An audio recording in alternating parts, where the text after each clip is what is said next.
নমস্কাৰ মই অধিবক্তা মধুস্মিতা পায়ন মই ওদালগুৰি জিলা সত্ৰ ন্যায়াধীশ আদালতৰ অন্তৰ্গত এগৰাকী অধিবক্তা হিচাপে কৰ্মৰত মই এগৰাকী অধিবক্তাৰ লগতে মই এগৰাকী প্ৰফেশ্যনেল মডেল মই 2024 বৰ্ষৰ বঁটাপ্ৰাপ্ত ৰাষ্ট্ৰীয় পৰ্যায়ৰ H7 Sister Vision India best কলাকাৰ এৱাৰ্ড আৰু বেষ্ট পাৰফৰ্মাৰ এৱাৰ্ড লগতে মই নৰ্থ ইষ্ট ডিভা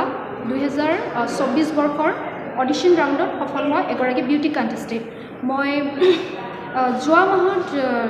ডিচেম্বৰ 2024 ডিচেম্বৰ মাহত মোক চিলেকশ্যন কৰা হৈছে Bollywood best icon of the year model biz of expo 2025 Bollywood fair festive আৰু লগতে বলিউড আইকন এৱাৰ্ড মই আজি বৰ্তমান বলিউড বেষ্ট আইকন এৱাৰ্ড লাভ কৰিবলৈ সক্ষম হৈছোঁ আৰু যিগৰাকী বলিউড চেলিব্ৰিটি আৰু তেখেত হৈছে বলিউডৰ বৰ্ষীয় অভিনেত্ৰী মিছেছ হেমামালিনী মেম আৰু মিষ্টাৰ ধৰ্মেন্দ্ৰ সিং ছাৰৰ তেখেতসকলৰ জ্যেষ্ঠ কন্যা মিছেছ ইস্তাৰ দেউল মেম তেখেতে মোক Bollywood best icon of the year দিবলৈ সক্ষম হৈছে এইটো বিজ অফ এক্সপো 2025 এৱাৰ্ড বোলে আগবঢ়াইছে এটা ট্ৰফি বিজ অফ এক্সপো